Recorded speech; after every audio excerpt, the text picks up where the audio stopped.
लाख लोग छटनी होकर के आज बेकार बने हुए हैं। नई नौकरियों पर रोक है।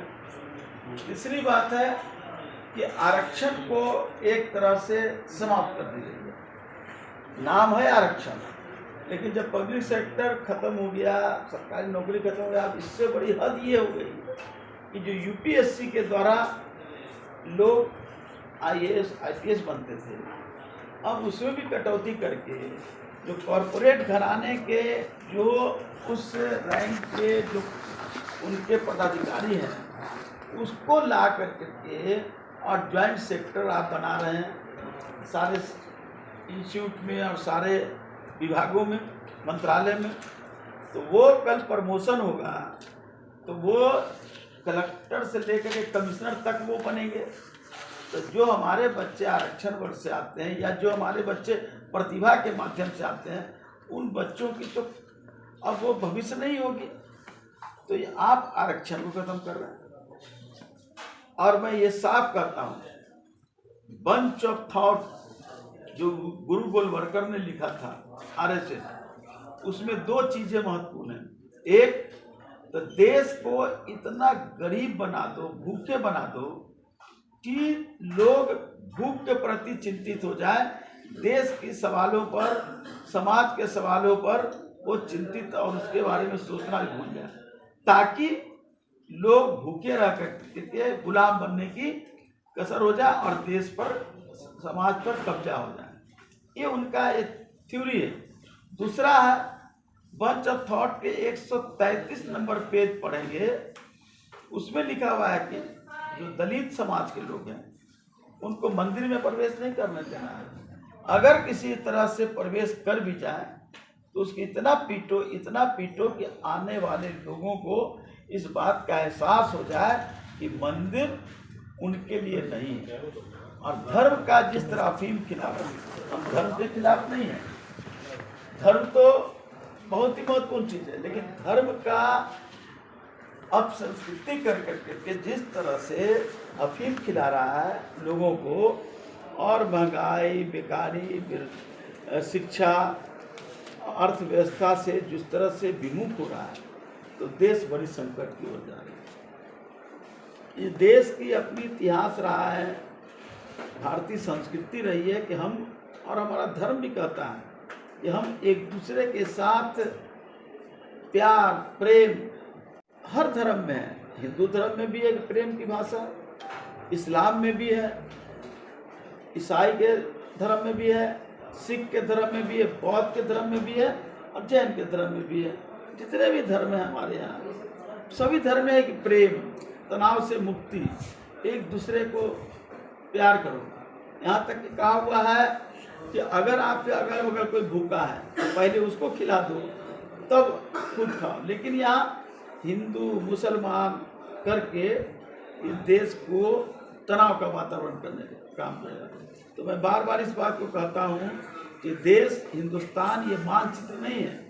मानचित्र एक हमारा भौगोलिक क्षेत्र है, लेकिन वो देश के सभी लोगों का, दिलों का जोड़ करके ही ये देश बनता है।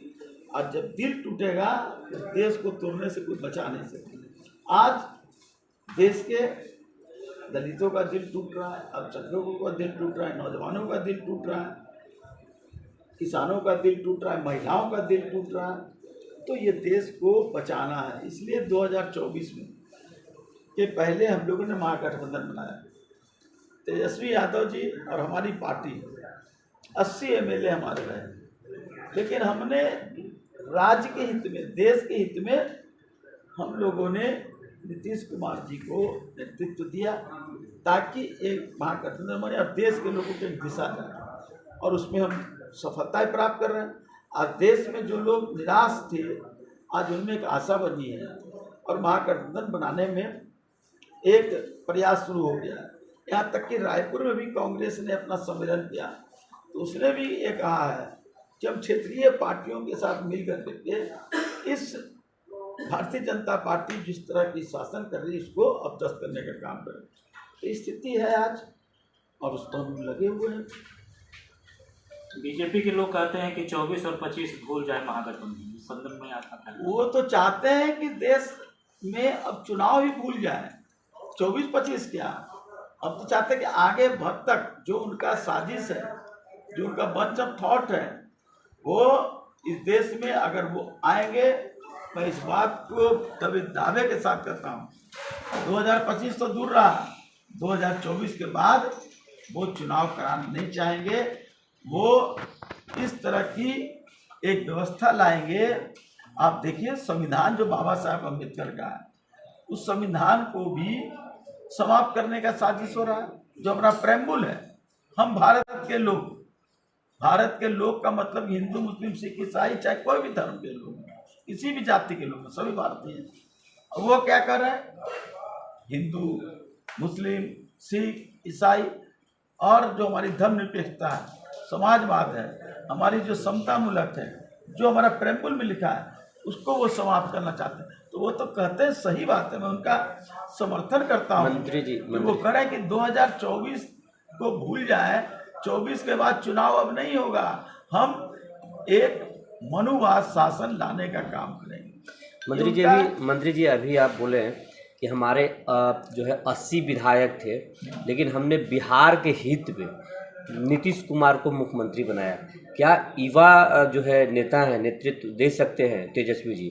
क्या वो बिहार के हित नहीं कर सकते थे? देखिए, बिहार के हित हमारा एक एक आदमी कर सकता है, आप भी बिहार के हित कर सकते हैं, लेकिन सवाल है जब सामूहिक नेतृत्व होता है और सामूहिक होता है तो लोगों को एक राज्य और देश और समाज के हित में किसी को आगे रहना पड़ता है, किसी को पीछे रहना पड़ता है, एक स्टेयर बनता है।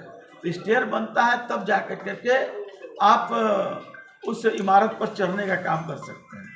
तो इमारत बनाने के लिए किसी को तो नीचे आना होगा, इसलिए हमने देश हित में, राज्य हित में, और नीतीश कुमार एक अनुभवी हैं, एक विजन वाले आदमी हैं। कहीं आप मजबूरी में तो नहीं उनको सीएम बनाया? मैं तो कह रहा हूँ कि एक विजन वाले और एक राज्य के हित में, देश के हित में, और एक अनुभवी व्यक्ति को हम लोगों ने नेतृत्व देने का काम किया। हमने उनके साथ काम किया, हमारा सौभाग्य रहा कि जो विजन है उनको राज्य हित में। अभी देखिए बजट जो आया है 2,61,885 करोड़ का जो आया है, आप देखिए हमारा राज्य केंद्रीय जो सहायता है वो नहीं मिलता है। अब ये लोग भाषण दे रहे हैं, सुशील मोदी जी का कल आया कि केंद्र के भरोसे। अरे भैया, जो केंद्र का जो हिस्सा है वो आप कोई एहसान कर रहे हो क्या? ये तो हमारा देश जो है वो सभी राज्यों का मिलकर करके देश है। राज्यों की जो देश की जो आर्थिक स्थिति, उसका बंटवारा होता है आबादी के अनुसार। आप एहसान नहीं कर रहे हो, ये मेरा हिस्सा है, आप हिस्सा भी नहीं दे रहे हो। ग्रामीण में सड़कों पर हमारा पैसा नहीं मिल रहा है, हमारे विश्वविद्यालय पर पैसा नहीं मिल रहा है, हमारे स्वास्थ्य में पैसा नहीं मिल रहा है। जो सामग्री होगी उसको ले जाने के लिए जो एयरवेज चाहिए वो एयरवेज नहीं है। तो भारत सरकार के हिस्से जो काम है वो नहीं कर पाती है। कल बजट आया और बिजली से लेकर परेशान है बिहार के लोग, कह रहे हैं कि बिजली पर चर्चा ही नहीं कर रहे हैं बिहार सरकार। बिजली पर चर्चा होगी, आप राहत कब जो मिलेगा? बजट सेशन जो चलता है, हर विभाग का अलग अलग विषय पर बजट आता है। ये तो सामूहिक बजट आया वित्त विभाग का, उसमें हर एक विभाग के लिए बजट एलोकेशन हो गया। अब हर विभाग का अलग अलग होगा, बिजली पर भी होगा, स्वास्थ्य पर भी होगा, आपका शिक्षा पर भी होगा, इंडस्ट्री पर भी होगा, समाज कल्याण पर भी होगा। हर एक विभागों पर बजट आएगा, तो बस उसमें भाग ले। आरोप है कि 2024 में बीजेपी जो है वो धर्म के नाम पर चुनाव लड़ेगी, तो आपके भी मंत्री लगातार रामचरितमानस और हिंदु धर्म पे कटाक्ष कर रहे हैं, आपका भी यही मोटो है क्या? नहीं, मैं उस विषय पर बहस में नहीं जाना चाहता हूँ। लेकिन आपने जो कहा, कोई व्यक्ति अगर डॉक्टर लोहिया को भी पढ़िए, सभी लोगों को पढ़िए, और हम किसी धर्म पुस्तक की अपमान नहीं करना चाहते हैं।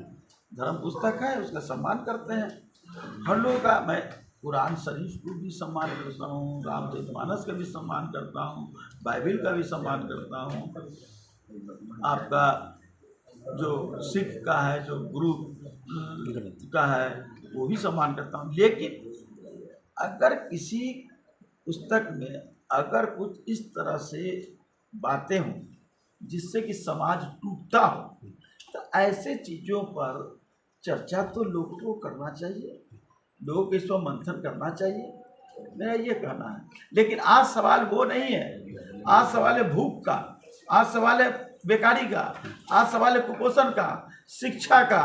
ये सवाल महत्वपूर्ण है जिससे कि देश बनेगा, समाज बनेगा। समाज टूट रहा है इन्हीं सब चीज़ों के कारण। आपके नेता जो लगातार बयान दे रहे हैं, ये उनके विचार हैं, विचार कोई गलत नहीं है, लेकिन ये विचार भी है। लेकिन इससे महत्वपूर्ण है भूख, बेकारी, शिक्षा और अर्थव्यवस्था और समानता।